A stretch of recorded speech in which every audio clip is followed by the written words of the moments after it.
soit f la fonction définie sur moins pi sur 2 pi sur 2 par f de x égale à 1 plus tangente x. La question donc est démontrer que f admet une fonction réciproque, f moins 1. Montrer que f moins 1 est dérivable donc sur son domaine et déterminer f moins 1'. Là, encore une fois, je ne peux pas déterminer f moins 1, mais je peux déterminer f moins 1', car il s'agit d'une fonction trigonométrique. Donc, la première question, donc, démontrer l'existence de f moins 1.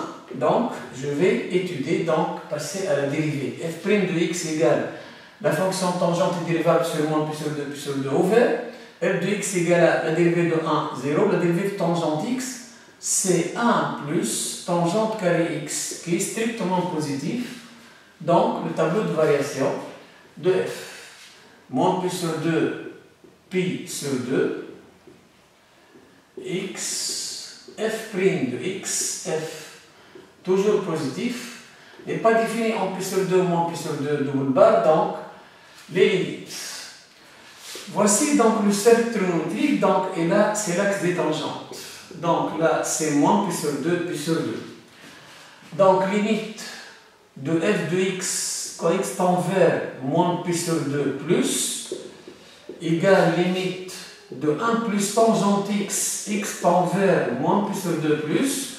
Donc, moins pi sur 2 plus, c'est moins l'infini, puisque la fonction déjà n'est pas définie en moins pi sur 2. Donc, est égal à moins l'infini. Voilà donc l'axe des tangentes. On projette sur l'axe des tangentes, c'est moins l'infini. Limite, donc, c'est moins l'infini. Limite de f de x, quand x tend vers pi sur 2 moins.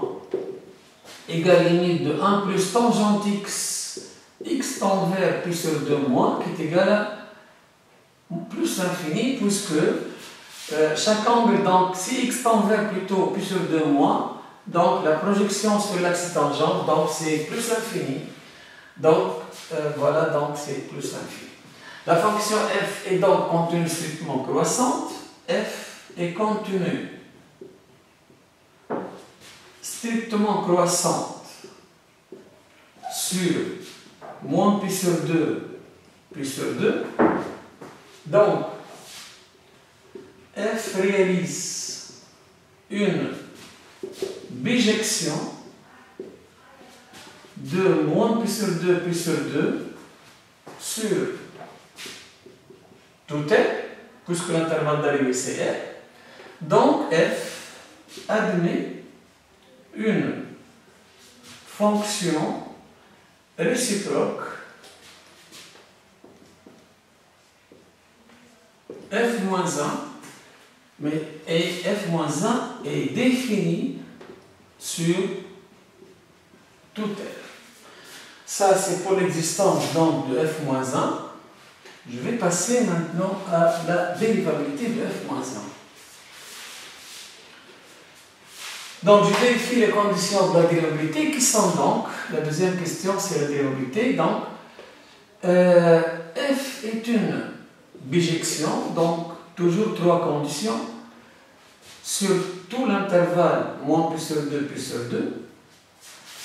F est dérivable sur moins pi sur 2, pi sur 2. F' de x différent de 0, quel que soit x, appartient à moins pi sur 2, pi sur 2. Ces trois conditions, donc, on peut dire que f-1 est dérivable donc sur tout R. Pour déterminer donc f-1, là c'est plus simple que la fonction sinus et cosinus. f-1', donc je vais donc définir l'intervalle d'arrivée, de départ et d'arrivée de f-1, x étant donc dans R, puisque f-1 est défini sur R, et y appartient à moins pi sur 2, pi sur 2. f-1' de x égale à 1 sur f' de f-1 de x, qui est égal à 1 sur f' de y. mais f' de y, c'est 1 plus tangente carré y. Donc 1 sur 1 plus tangente carré y, avec le changement qu'on a fait, qui est f moins 1 de x égale à y. Avec f moins 1 de x égale à y. Je vais essayer de déterminer tangente y en fonction de x. Pour cela, je dois revenir à f moins 1 de x égale à y. F moins 1 de x égale à y équivaut à dire que x égale à f de y équivaut à dire que x égale f de y 1 plus tangente y équivaut à dire que tangente y égale x moins 1 équivaut à dire que, donc plutôt on aura besoin que de tangente y, donc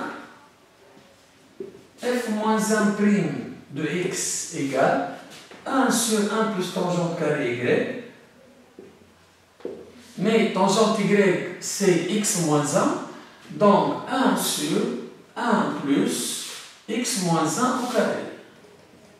Et voici donc f moins 1'.